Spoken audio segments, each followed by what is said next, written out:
Operation సింధూర్తో జాతి యావత్తు మరోసారి గర్వంగా తలెత్తుకుందని హైదరాబాద్ వాసులు హర్షం వ్యక్తం చేస్తున్నారు.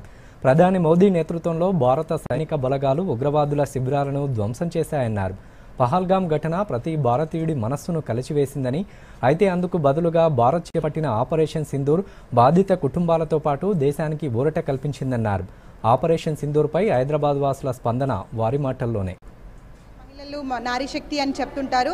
ఈ నారీ శక్తి ఏంది అనేది నిరూపించి చూపించారు. ఎక్కడ ప్రపంచమంతా సింధూర్ అనేది ఏందని చూస్తుంది. ఆ టైంలో పుట్టిన పిల్లలకు కూడా సింధూర్ అని నామకరణం చేసేంత గొప్పగా సింధూర్ ఆపరేషన్ చేశారు. అది పాకిస్తాన్లోని ఉగ్రవాద స్థావరాల మీద ఏకకాలంలో 25 నిమిషాల కాలంలో 9 చోట్ల దాడులు చేయడము, ఉగ్రవాద స్థావరాలను నీలమట్టం చేయడం అనేటువంటిది ఇది కనీ విని ఎరగనటువంటిది. ఇది అత్యంత అధునాతనమైనటువంటి సాంకేతిక పరిజ్ఞానం ఉన్నటువంటి దేశాలు కూడా ఇంత సాహసోపేతమైనటువంటి నిర్ణయాలు తీసుకోలేకపోతున్నాయి.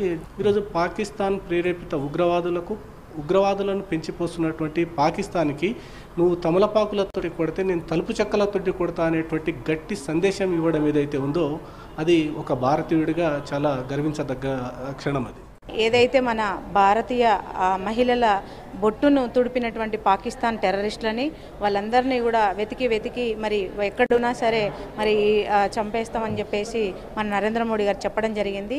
మరి నరేంద్ర మోడీ గారికి ఈ విషయంలో మనం థ్యాంక్స్ చెప్పుకోవచ్చు. ఎందుకంటే ఒక గొప్ప నాయకుడు మన భారతదేశానికి ప్రధానమంత్రిగా ఉన్నందుకు చాలా గర్వపడతా ఉన్నాం.